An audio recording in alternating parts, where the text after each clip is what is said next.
Another guest? Oh, John, so good to see you again. General, it is always good to see you. Very good to see you. How was your trip? Excellent, excellent. Much better than the last time. Uneventful, I hope? Pretty much. A lot of public speaking, a lot of press, and always a pleasure to see you again. wonderful to see you again. Very good. General, I sir. recently had just met with your father in Washington. Oh, wonderful. He mentioned that to me. Yeah, we were talking about the census and all the stuff that he did during the war and helping us with all the maps. And he was instrumental in giving us information after putting that census together. He's quite Indeed. an inspiration, yes. General Sherman, I would like to introduce you to a friend of mine. This is Dr. Stansberry. Mr. Sherman, it is an honor and a pleasure, sir, to meet you. I'm from the South, I can and tell. even though I said that if I ever met General Sherman, I was going to tell him something. And that something is, General, thank you so much for not burning down Savannah, Georgia, on your march to the sea. It was my pleasure. Savannah's a beautiful city. And you presented that town to President Lincoln as a Christmas gift. Well- We are grateful for your discretion in that matter. Well, they made an effort to open the town to us. That's what made that They were possible. very smart people. Yes. Thank you. We were just discussing Animal that saved his life not too long ago. Oh, This is really? Continue on. A magnificent horse. well, there's another part to this story, because about 2 weeks later, just a couple weeks ago, I get another call out to the Gwynn Ranch. When See Mr. Gwynn, and they're worried that he may not make it through the night. I mean, it's very sad, so I hook up Jenny, and we get out on the road, and off we go, and we get to the Gwynn Ranch and turn into to the drive, and I get out of the buggy and open the gate, and as I turn back around, Jenny is cut from shoulder to shoulder, and she's bleeding profusely. We had evidently run into a barbed wire on our way here. Now, I've got a dilemma, because my Hippocratic oath says I have to deal with this gentleman who may be passing away tonight. But I can't just turn my back on my Jenny. So I brought out my sutures and my surgery kit, and I sewed her up right there. We got in and went in and saw Mr. Gwynn, and I said, I apologize profusely for being late, but this is what happened. And he said, you made the right decision by taking care of your horse. Well, I'm afraid I have to agree with Mr. Gwynn. So I figured that since Jenny saved my life a few weeks earlier, I should return the favor and at least make it so that she's going to be okay. The good news is she's okay. She wears this scar like a badge of honor, and I'm happy to say that Mr. Gwynn is just fine as well. Well, I believe you did make the right decision. One good turn, after all, does deserve another. Yes. A good, trustworthy horse is about the best you can get. Well, Jenny is one of those, I can tell you right now. Well, and Mr. Gwynn, he's a tough old voodoo. Yeah, He'll outlive us all. back of my mind, I was thinking, death's going to knock on his door, and he's just going to say, not now. Not today. Some other time. I got planting to do. I got planting and harvesting to do. So Speaking mentioning of an horses. old horse. You're not going to let me forget that one. No, that's too good a one to forget. Well, there was a horse involved in the first time that I met Lieutenant Sherman. The year was 1847. 47. I had been doing some surveying, and I had been doing it all summer. And I had this horse. I'd never particularly cared for the horse. It was skittish and it tended to roam, but it had never done anything like this. I had gotten down, and I was about to do some surveying, and I was setting up a tripod. Well, the rest of my instruments, as well as all of my papers, all the work I had done all summer, and $600 in cash. Every cent I had. Oh my. Well, I set up the tripod, and I turn around, and the horse is gone. Well, I spent the remainder of the day searching for the horse, and I kept yelling, come here, horse, making all the horse noises that I don't dare make in front of you two. And I could not find it for the life of me. This horse had vanished off the face of the earth.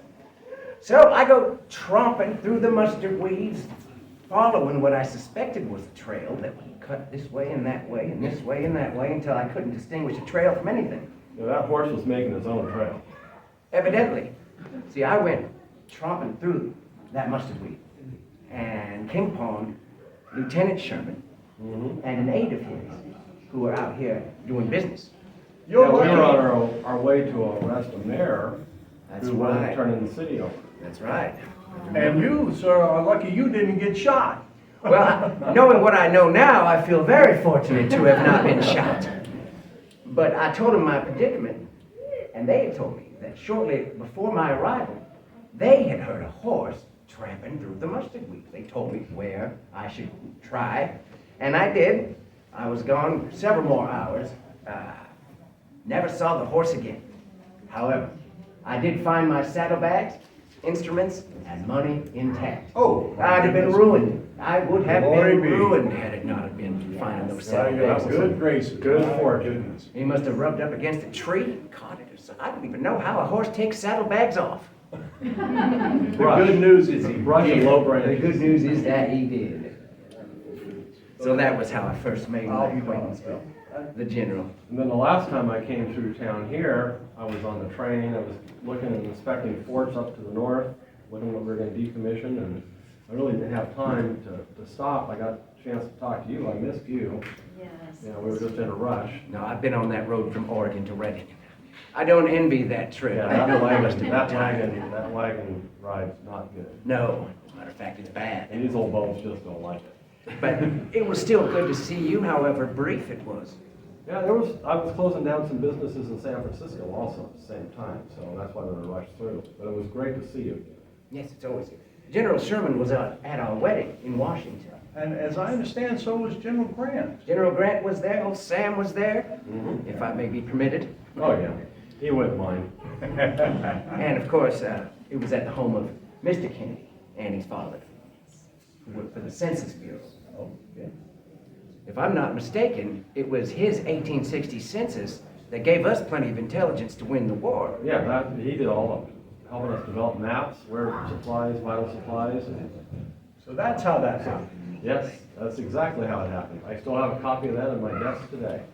Well, going to Washington, well, it's not like it was.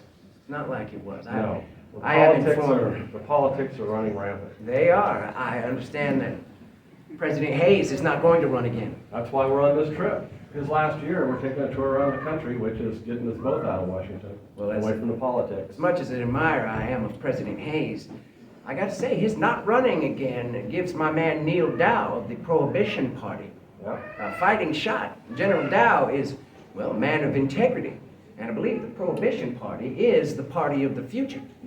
Nobody wants the wickedness of alcohol in their lives. Well, it sounds like you're planning your own little run here. Now, at the moment, my energies are fully devoted to General Dow and his running this year. I do not rule out running, and if I do run at any later date, it will be with the Prohibition Party. Oh, I'm sure. Yeah, I'm sure. Well, as they say, politics are hell, to quote someone. Oh, you know, actually, my quote that they have in the papers all over the country, war is hell, is misquoted by the press as normal. I must have read it in 24 papers. Oh, yeah, it's all over the country. But what I said is that there's a lot of young men, boys in this country who think war is glory. And my statement was war is all hell. Well, ain't that the truth? People need to have a reality of what we go through in a war, and what suffering and sacrifice are made by everybody. Very true. There's been people approach me as running for president, and I kind of, That's what I'd heard. I've decided that's a long time ago that I don't want to get into formal politics. You don't want to get into formal politics. Well, you'd be so good at it. Look how you know, lead the men. I've done enough for my country. If nominated, I've decided I will not run, and if elected, I will not serve. Well, if you say it, then I believe it. I've done plenty for my country, and I'm still cleaning up stuff now. Well, you did. I believe you did enjoy seeing the sights when you did come to our Cherokee mine. Oh, the Cherokee mine, that was fascinating, that hydraulic mining cannon. That's a fantastic piece of equipment. I was although amazed on how well I could aim that thing. You did aim it quite well, as my orchards tell. You know, everything runs downhill. Exactly. So all that you blasted ended up in some of my orchards. It's a marvelous piece of equipment, but very destructive. I don't Oh. believe I'm gonna be using it. It seems to be much very more. efficient for get to the goal. It's efficient, but the damage just doesn't warrant it. Now, do you get the diamonds from that also? We have gotten diamonds, that's exactly where I got Annie's diamond ring, That's what I when I understand. proposed. Joe, I believe we should go into the parlor now to hear some music. Oh, that would be Yes. delightful. Yes. You're going to All love right, this. excellent, sounds good. We'll follow Follow you. you Follow now. us. Yes, please, to the parlor.